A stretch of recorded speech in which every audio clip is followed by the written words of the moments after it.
लाभ आने वाला है।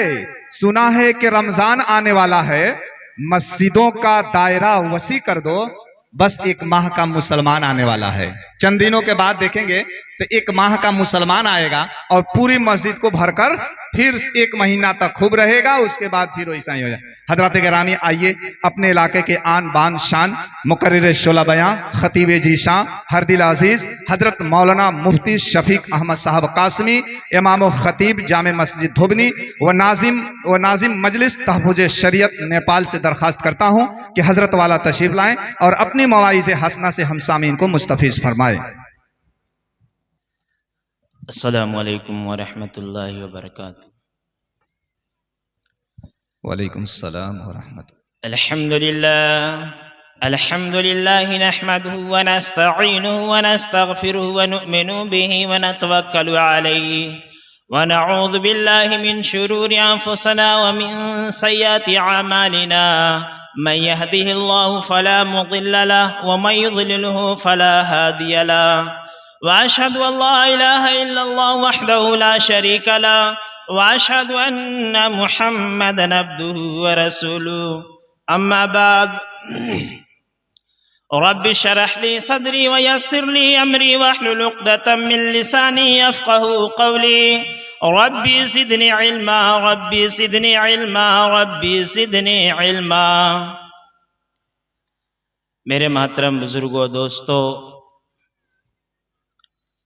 और स्टेज पर तशरीफ़ फरमा मुअज़्ज़ज़ उलमाए कराम, ये रात का काफ़ी हिस्सा गुज़र चुका है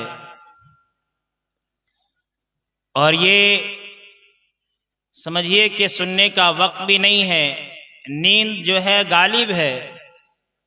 और मैंने ये तजर्बा किया है कि जब टाइम ज़्यादा हो जाता है तो कोई चीज़ बाउंस चली जाती है, कुछ समझ में नहीं आता है। लेकिन आप काबिले मुबारकबाद हैं कि आप अभी तक बेहतरीन तरीक़े से दीन की बातें सुन रहे हैं। ये इस बात की दलील है कि हम सबों को दीन से मोहब्बत है, क्योंकि जिस आदमी को जिस चीज़ से मोहब्बत होती है, चाहे वो कितना ही परेशानी क्यों न हो, कितना ही मुसीबत क्यों न हो, लेकिन उसकी बातों को मानता है और उसके अदाओं और नखरों को सुनने के लिए, उठाने के लिए तैयार रहता है। हमने अभी चतुर्वेदी साहब से ये बात सुनी कि इस सृष्टि के ऊपर, इस दुनिया के अंदर जितने भी इंसान हैं वो सब जो है एक माँ बाप से पैदा हुए हैं और सबके माँ बाप एक ही हैं और सबका खुदा जो है, गॉड जो है, वो एक ही है, 2 नहीं है। मैं आपके नॉलेज के लिए मैं बात दूसरी बताऊंगा, लेकिन आप पढ़े लिखे जो लोग हैं, मैं उनकी नॉलेज के लिए एक बात ये बता दूं जो एकदम सादा अंदाज में है, जिससे आपको पता चलेगा कि वाकईतन हम एक माँ बाप से पैदा हुए हैं। इस दुनिया के अंदर जितने भी इंसान हैं वो सबके माँ बाप एक ही हैं। यह आपकी नॉलेज के लिए, जानकारी के लिए मैं बता रहा हूं कि आप मिसाल समझें कि हम अपने आप को आदमी कहते हैं। क्या कहते हैं? ये ध्यान से सुने, आपको नॉलेज के अंदर इजाफा होगा कि हम अपने आप को आदमी कहते हैं। आदम से आदमी है। किससे? आदम से आदमी है। उस आदम के अंदर दीर्घिन लगा हुआ है। क्या लगा हुआ है? दीर्घिन लगा हुआ है। जैसे हम नेपाल के रहने वाले हैं, हम कहीं जाते हैं, लोग हमसे पूछते हैं कि आप कहां के रहने वाले हैं, आप कहां से बिलोंग करते हैं, तो हम कहते हैं कि हम नेपाल से बिलोंग करते हैं, हम नेपाली हैं। तो लफ्ज़ वर्ष जो नेपाल है, उस नेपाल के आखिर के अंदर दीर्घिन लगा हुआ है, जो इस बात का पता देता है कि इस आदमी का ताल्लुक मुल्के नेपाल से है। कहां से? मुल्के नेपाल से है। एक आदमी पाकिस्तान का रहने वाला है, उसको कहा जाता है कि ये पाकिस्तानी है, उस नून के ना के आखिर में दिरगिल लगा हुआ होता है, जो इस बात का सबूत देता है कि आदमी पाकिस्तान का रहने वाला है। बात समझ आ रही है? उसी तरीके से आदम के आखिर के अंदर दिरगिल लगा करके आदमी बनाया गया है। हम सब अपने आप को आदमी बोलते हैं। इससे पता चलता है कि हम सब का ताल्लुक जो है हजरत आदम से है, हजरत आदम से है। जितने भी इस दुनिया के अंदर इंसान हैं, उन सब का ताल्लुक जो है हजरत आदम से है, यानी सबके जो बाप हैं वह हजरत आदम है।